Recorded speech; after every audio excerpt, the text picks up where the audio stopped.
Hi students, कैसे हैं? स्वागत है, अभिनंदन है आपका क्लास में। हम लेकर के आए हैं अध्याय नंबर 13। जी हाँ प्यारे बच्चों, अध्याय नंबर 13 है और आपकी जो क्लास होने जा रही है वो अध्याय नंबर 13 से लेकर है और अध्याय का नाम है पानी और पुल। जी हाँ प्यारे बच्चों, यहाँ पर पानी और पुल से छिपी हुई एक कहानी या एक घटना का वर्णन किया जाएगा जो आपके लिए बहुत ही महत्वपूर्ण होने वाला है।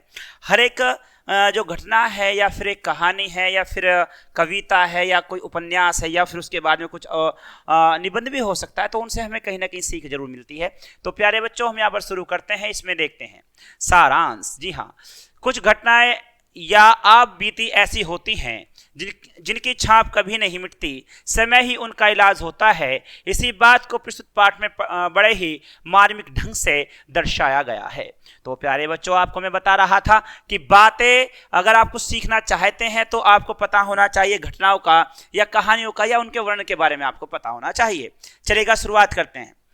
गाड़ी ने लाहौर का स्टेशन छोड़ा तो एक बारगी मेरा मन कांप उठा। अब हम लोग उससे और जा रहे थे, यानी कि हम उसी और यानी कि उसी तरफ जा रहे थे जहां 14 साल पहले ऐसी आग लगी थी जिसमें लाखों जल गए थे। अब यानी कि कहना चाहता है, जो घूमने जा रहा है वो बता रहा है कि हम उस ओर जा रहे थे जहां पर 14 साल पहले आग लगी है, लाखों लोग वहां पर मर गए हैं और लाखों पर जलने के निशान आज तक बने हुए थे। मुझे लगा हमारी गाड़ी किसी गहरी लंबी अंधकार में गुफा में घुसी जा रही है और हम अपना सब कुछ इस अंधकार को सौंप दे रहे हैं। तो प्यारे बच्चों, यहाँ पर बात आती है कि हम वहाँ जा रहे हैं जहाँ 14 वर्ष पहले आग लगी थी और जिसमें लाखों लोग जल गए थे और लाखों लोग जो है झुलस गए थे, जिनके आज भी निशान हैं। इसी के साथ में हम सब लगभग 300 यात्री थे। स्त्रियों और बच्चों की भी संख्या काफी थी। लाहौर में हमने सभी गुरुद्वारों के दर्शन किए। वहां हमें जैसा स्वागत मिला उससे आगे अब पंजा साहिब की यात्रा में किसी प्रकार का अनिष्ट घट सकता है ऐसी संभावना हो तो नहीं थी, परंतु मनुष्य के अंदर का पशु जाकर सभी संभावनाओं को डरा कर जाएगा, कौन जानता था। अब देखिएगा यहाँ पर नई बात कि उस समय क्या हो रहा था कि जो है मनुष्य के अंदर का पशु जाकर सभी संभावनाओं को डरा कर जाएगा, कौन जानता था। यानी कि जो डर है बना हुआ वो फिर से हो सकता है, वो घटना फिर से हो सकती है, तो डर बन रहा है। इसी के साथ में यही सब सोचते सोचते मैंने माँ की ओर देखा।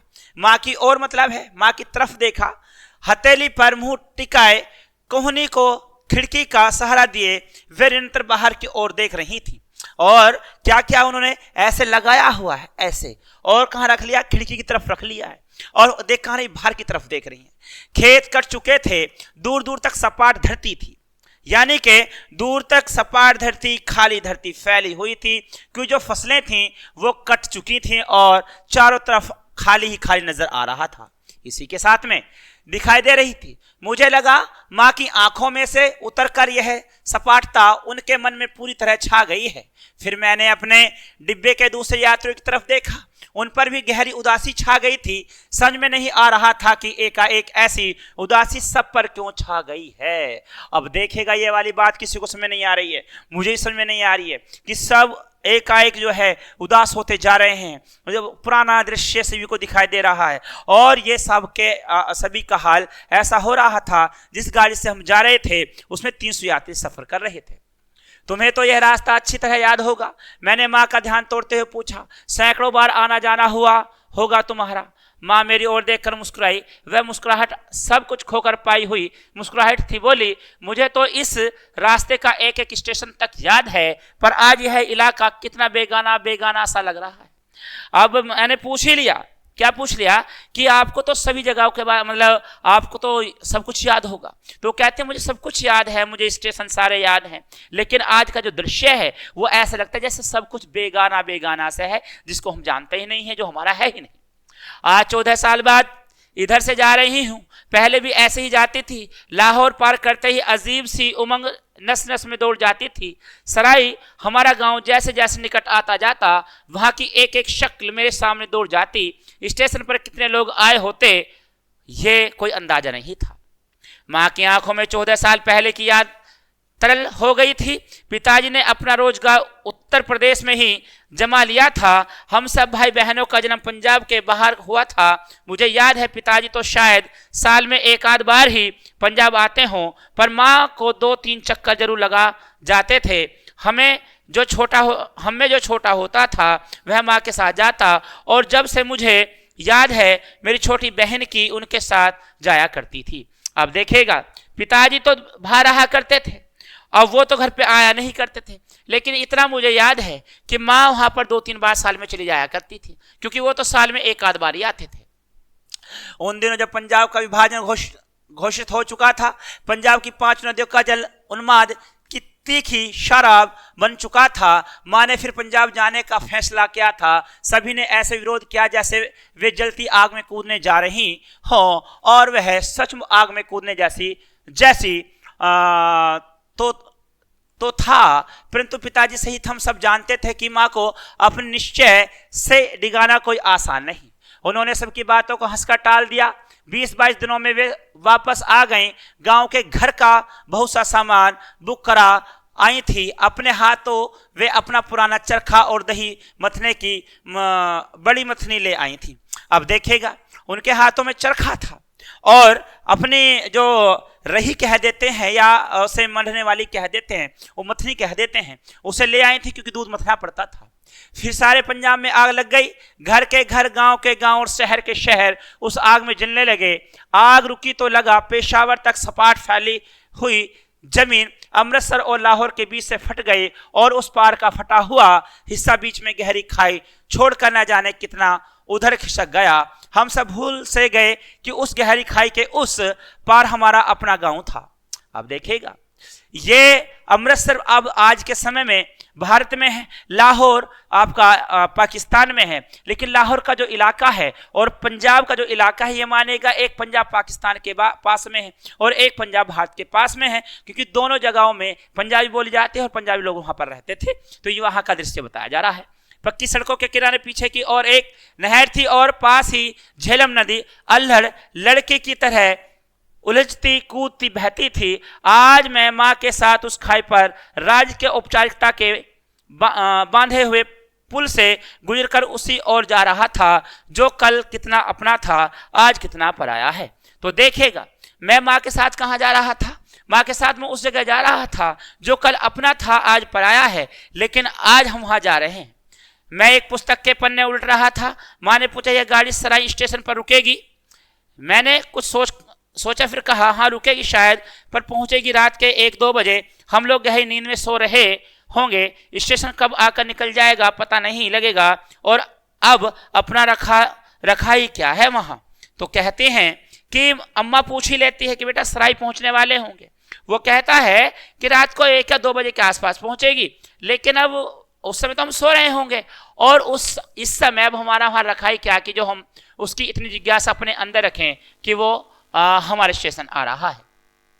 माँ के चेहरे पर खिचकियां सी दौड़ गई, बोली, तुम्हारे लिए पहले भी वहां क्या रखा था? मेरी बात से माँ को चोट पहुंची थी। बिना कुछ बोले मैं सिर झुकाकर अपनी पुस्तक के पन्नों में उलझ गया।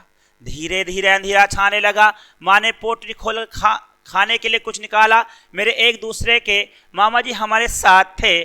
तीनों ने मिलकर कुछ खाया और सोने की तैयारी करने लगे। मामा जी तो 10 मिनट में ही खर्राटे भरने लगे। मैं भी एक और लुढ़क गया। माँ वैसे ही बैठी रही। कुछ देर बाद एकाएक मेरी आंख खुली, देखा माँ वैसे ही बाहर फैले हुए अंधेरे की ओर निष्पल देखती हुई बैठी है। घड़ी देखी 10:30 बज गए थे। मैंने कहा, माँ तुम भी लेट जाओ ना। अच्छा, उनके मुंह से निकला और वे अधलेटी सी हो गई। उस अधनींदी अवस्था में, अधनींदी का मतलब होता जैसे आधी अधूरी नींद आ रही हो, अवस्था में मैंने कोई स्वप्न देखा ऐसा तो मुझे याद नहीं आता, पर उस नींद में भी कुछ घबराहट अवश्य होती रही थी। शायद किसी ऐश-पैश स्वप्न की ही घबराहट हो गई। लाल सी तरल चीज मुझे अपने चारों ओर फिरती अनुभव होती थी और मुझे लग रहा था उस लाल लाल गाड़ी सी चीज पर मेरे पैर फच फच पड़ रहे थे। फिर एकाएक मैं हड़बड़ा कर उठा। माँ मुझसे झकझोर रही थी। अजीब सी घबराहट और उत्तेजना से उनके हाथ कांप रहे थे। क्या? जी हाँ। अब देखेगा, माँ को पुरानी बातें याद आ रही हैं। तो घबरा सी गई हैं। सारी बातें उनको फिर से उनके जहन से निकलकर उनके मस्तिष्क में आ जा रही हैं और वो उन बातों में ऐसे खो गई हैं जैसे सब कुछ अभी घट रहा हो। मैंने बाहर झांक कर देखा। क्या देखा? बाहर झांक कर देखा, हमारी गाड़ी छोटे स्टैंड में खड़ी थी। प्लेटफॉर्म पर लैंप पोस्टों की हल्की हल्की रोशनी थी और अजीब सा कोलाहल वहां छाया हुआ था। एक बारगी मेरा रोया रोया कांप उठा। 14 साल पहले ही अनेक सुनी सुनाई घटनाएं बिजली बनकर कौंध गई, जब दंगाइयों ने कितनी गाड़ियों को जहां तहां रोककर लोगों को गाजर मूली की तरह काट डाला था। मामा जी जाकर मेरा कंधा हिला रहे थे। अरे क्या बात है? तभी मेरे कान में आवाज पड़ी। उस भीड़ में से कोई चिल्ला रहा था, अरे इस गाड़ी में कोई सराय का है, यह कौन सा स्टेशन है? मैंने माँ से पूछा। माँ ने कहा, सराय अपने गांव का स्टेशन। बाहर से आवाज आई, अरे इस गाड़ी में कोई सराय का है। मैंने माँ की ओर देखा, उनके चेहरे पूर्ण अस्वस्थता थी। पूछो इनसे क्या बात है? मैंने खिड़की से गर्दन निकाली। बहुत से लोग घूमते हुए पुकार रहे थे, अरे कोई सराय का है। पास से जाते हुए एक आदमी को बुलाकर मैंने पूछा, क्या बात है जी? आप में कोई इस गांव का है? हाँ हम इस गांव के हैं। माँ आगे आकर बोली, तुम सराय की हो? उस आदमी ने जोर देकर पूछा।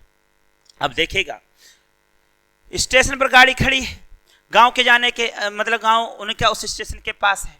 बाहर से आवाज बार बार आ रही है, कोई सराय का है, कोई सराय का है। अब वो पूछ क्यों रहे हैं ये किसी को नहीं पता। अब वहां पर अम्मा आती हैं और कह देती हैं कि हाँ सराय का है। माँ का के इतना कहते ही स्टेशन में चारों ओर शोर मच गया। इधर उधर घूमते बहुत से आदमी हमारे डिब्बे के सामने जमा हो गए। फिर कई आवाजें एक साथ आई, तुम सराय की हो? हाँ जी हम सराय के ही हैं, माँ ने जोर देकर कहा। इसी गांव के उपस्थित जन समुदाय में एक कोलाहल सा हुआ। किसकी आवाज आई? तुम किसके घर से हो? माँ ने मेरी ओर देखा। मैंने कहा, मेरे पिताजी का नाम सरदार मूला सिंह है, ये मेरी माँ है। तुम मूला सिंह के बेटे हो? कई लोग एक साथ चिल्लाए, तुम मूला सिंह की बीवी हो, रेवेल सिंह की भाभी। अब देखेगा, जो लोग वहां पर पूछ रहे थे कि सराय का है, सराय का है, सराय का है, अब उन्होंने पूछ लिया, उन्होंने कहा कि हम सराय के ही हैं। तो उन्होंने पूछा तुम किसके घर से हो? तो उन्हें उस लड़के ने बताया कि मेरे पिताजी का नाम मूला सिंह है। अब वो एकदम चौकन्ने हो गए कि बहुत बढ़िया बात है। और जैसे ही उन्होंने उसका नाम लिया तो उन्होंने उसके भाई का नाम लेना शुरू कर दिया, यानी कि उनके चाचा ताऊ जी का नाम लेना शुरू कर दिया। कहा, रेवेल सिंह की भाभी कैसे हैं सब लोग? कहते कहते कितने ही हाथ हमारी ओर बढ़ने लगे। लोग हमारी संबंधियों में सबकी कुशल क्षेम पूछते हुए अपने हाथों की पोटलियां मुझे और मेरी माँ को थमाते जा रहे थे। उनमें बादाम, अखरोट, किशमिश आदि सूखे मेवे बंधे हुए लग रहे थे। मैं और माँ गुमसुम से उन्हें लेकर अपनी सीट पर रखते जा रहे थे। देखते ही देखते हमारी बर्थ कपड़ों की छोटी छोटी पोटलियों से भर गई। मैं हक्का बक्का सा यह सब देख रहा था। माँ अपने सिर पर कपड़ा बार बार संभालती हुई हाथ जोड़ रही थी। खुशी से उनके होठ फड़फड़ा रहे थे। मुंह से निकल कुछ भी नहीं रहा था और लगता था आंखों में चूं पड़ेगी। अब देखिएगा, उन लोगों ने उन्हें जो है बहुत सारा सामान देना शुरू किया। कोई उन्हें बादाम दे रहा था, कोई अखरोट दे रहा था, कोई किशमिश दे रहा था और उनको छोटी छोटी बहुत सारी गठरियां वहां पर मिल गई। और उसके आगे माँ आंखों से आंसू तो नहीं निकाल रही थी, निकाल नहीं पाई थी, लेकिन ऐसे मानो जो बहुत ज्यादा रो रही हो। वहीं पर खड़े गार्ड ने हरी लालटेन ऊपर उठाई और कोट की जेब से सीटी निकाली। मैंने देखा 3-4 आदमियों ने उसे पकड़ सा लिया। अरे बाबू 2-4 मिनट और खड़ी रहने दो गाड़ी को, देखता नहीं ये बीवी उसी गांव की है। और एक ने उसका लालटेन वाला हाथ पकड़ कर नीचे कर दिया। भर जाई, सरदार जी कैसे हैं, उन्हें क्यों नहीं लाई पंजे साहब दर्शन कराने? एक बूढ़ा सा मुसलमान पूछ रहा था। माँ ने दोनों हाथों से सिर पर कपड़ा और आगे कर लिया। उनके मुंह से धीरे से निकला, सरदार जी नहीं रहे? क्या मूला सिंह गुजर गए? क्या हुआ था उन्हें? अब वहां के एक मुस्लिम व्यक्ति हैं, वो पूछते हैं कि आप आए थे तो उन्हें क्यों नहीं लेकर आए? अब वो कहती हैं कि इस समय सरदार सिंह जी नहीं रहे, यानी कि वो गुजर गए हैं। माँ चुप रही। मैंने जवाब दिया, उनके पेट में रसोली हो गई थी, एक दिन अचानक फूट गई और दूसरे दिन पूरे हो गए। ओहो बड़े ही नेक बंदे थे, खुदा उन्हें अपनी दरगाह में जगह दे। उनमें से एक ने अफसोस प्रकट करते हुए कहा। कुछ क्षण के लिए सब में खामोशी छा गई। भर जाए, तेरे बच्चे कैसे हैं? वाहे गुरु की कृपा है, सब अच्छे हैं, माँ ने धीरे से कहा। अल्लाह उनकी उम्र दराज करे। कई आवाजें एक साथ आई, यानी कि जितने वो लोग वहां पर खैर मकदम पूछ रहे थे या हालचाल पूछ रहे थे, वो सभी लोग मुस्लिम ही लोग थे जो जानना चाहते थे कि बच्चे कैसे हैं। भरजाई तुम अपने बच्चों को लेकर यहाँ आ जाओ, किसी एक ने कहा और कितनों ने दोहराया, भरजाई तुम लोग वापस आ जाओ, वापस आ जाओ। प्लेटफॉर्म पर खड़ी कितनी आवाजें कह रही थी, वापस आ जाओ, वापस आ जाओ। मैंने सुना मेरे पीछे खड़े मामा जी कूटते हुए कह रहे थे, बदमाश कहीं के, पहले तो मार मार करके यहाँ से निकाल दिया, अब कहते हो वापस आ जाओ। पर प्लेटफॉर्म पर खड़े लोगों ने उनकी बात न सुनी थी, वे कहे जा रहे थे, भरजाई तुम अपने बच्चों को लेकर वापस आ जाओ। बोलो भरजाई कब आओगी, अपना गांव तो तुम्हें याद आता है, भरजाई वापस आ जाओ। यानी कि वे लोग ये याचना कर रहे हैं कि भरजाई मतलब भाभी जी आ जाओ, वापस आ जाओ। और उधर पीछे मामा जी खड़े कहते हैं कि पहले तो तुमने इतना बुरा किया और अब कहते हैं कि आ जाओ। इसी के साथ माँ के मुंह से कुछ नहीं निकल रहा था, वे सिर पर कपड़ा संभालते हुए हाथ जोड़ रही थी। दूर खड़ा गार्ड हरी लालटेन दिखाते हुआ सीटी बजा रहा था। इंजन से सीटी दी, गाड़ी फक फक करती हुई चल दी। भीड़ की भीड़ हमारे डब्बे के साथ चल दी। अच्छा भरजाई सलाम, अच्छा बेटे सलाम, रवेल सिंह को हमारा सलाम देना, सबको हमारा सलाम देना। और इसी के साथ वहाँ से जो है गाड़ी छूट जाती है, ट्रेन छूट जाती है। इसी के साथ में होता क्या है, माँ के हाथ जुड़े हुए थे और मुंह से गदगद स्वर में धीरे धीरे कुछ निकल रहा था। धीरे धीरे गाड़ी कुछ तेज हो गई। हम दोनों खिड़की से निकाले हाथ जोड़ रहे थे। भीड़ के लोग वहां खड़े हाथ ऊपर उठाए चिल्ला रहे थे। गाड़ी स्टेशन के बाहर निकल आई तो मैंने बर्थ से पोटलियां हटाकर एक और की ओर माँ से कुछ कहने के लिए उनकी ओर देखा। माँ की आंखों से आंसू की अविरल धारा बह रही थी। वे बार बार दुपट्टे से आंसू पोंछ रही थी, पर टूटे हुए बांध का पानी बहता जा रहा था। हमारी गाड़ी झेलम के पुल पर आ गई थी। झेलम ये नदी का नाम है। झेलम के पुल पर आ गई थी। रात्रि की उस निर्वरता में खड़र खड़र की तेज आवाज आ रही थी। मैं खिड़की से झांक कर झेलम का पुल देखने लगा। मैंने सुना था झेलम का पुल बहुत मजबूत है। पत्थर और लोहे के बने उस मजबूत पुल को अंधेरे में देख रहा था और पूरी दृष्टि नीचे की ओर भी जा रही थी। वहीं घुप अंधेरा था, पर मैं जानता था वह पानी है, झेलम नदी का कल कल करता हुआ स्वच्छ और निर्मल पानी जो उस पत्थर की ओर लोहे के बने हुए पुल के नीचे बह रहा था। तो प्यारे बच्चों, ये कहानी आपकी वो कहानी है जो पाकिस्तान और हिंदुस्तान के बीच में होने वाले दंगे का एक समय रहा है, और उसमें घर के घर लाखों के लाखों घर उजड़ गए, मरकट गए। तो यह उस समय का समय था। और यहाँ पर ये घटना ऐसे मानिएगा बड़ी मर्मित घटना रही है, ऐसे मानिएगा जैसे दिल भर आता है। ठीक है, इसी के साथ ये चैप्टर यहाँ पर खत्म होता है। मैं लेता हूँ आपके शब्दार्थ। अनिष्ट, बुरी घटना, उन्माद, पागलपन, विभाजन माने होता है बंटवारा, निष्पल, बिना पलक झपकाए, उम्र दराज, लंबी उम्र वाला, नीरवता, खामोशी। प्यारे बच्चों, ये आपके यहाँ पर कहानी खत्म होती है। ये चैप्टर आपका खत्म होता है। मिलते हैं अगली कहानी अगले चैप्टर के साथ। तब तक के लिए गुड डे, गुड लक।